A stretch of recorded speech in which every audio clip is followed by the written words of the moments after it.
This video will demonstrate my designed embedded system for the first assignment. So here's the block design for all of the stuff happening on the FPGA. So first off, the data from the PC is received here in the UART block, which reads the serial line and then outputs the 8-bit received data and a signal to tell that new data has been received. This information is used in this UART2 BRAM block, which handles some formalities for storing data into the BRAM. So, for example, it takes the 8-bit data and transform it into a 32-bit data, and it takes the information, it takes the signal which tells that new data has been received and transform it into a 4-bit vector, which is used to tell the BRAM to write all of the 32-bit received data. And then all of this is used for interfacing the processor on the board with the BRAM on the other port, which is port A, whereas the FPGA interfaces with the port B of the BRAM.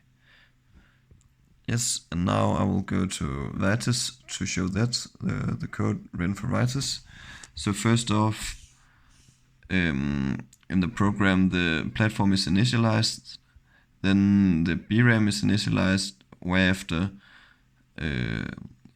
a while loop is entered, and this just loops forever, where the data on the BRAM is read at a specified value, address value, and for this case I chose to store the data on the 0th or the first address, which is address 0, and on the CPU that is address 0 equals address 0 to 3 on the FPGA.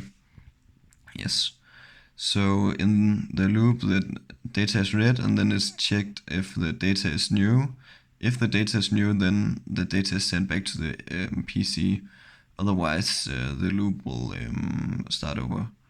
And this is done to not spam the terminal with the same data over and over. Yes. Now I will demonstrate it live by running the code.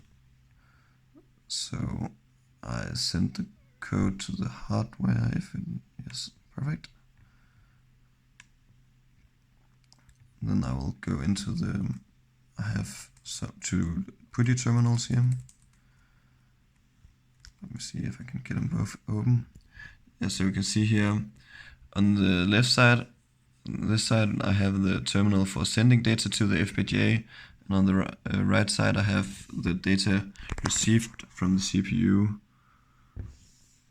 So you can see here it's two different terminals, because this is okay, it's not clear, but one is, it's two different terminals.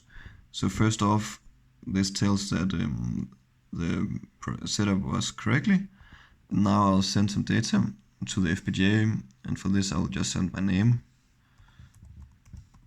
So we see here that it successfully read that the first letter was P, then H-I-L-I-P, and and set it back to the computer. So the program works as intended.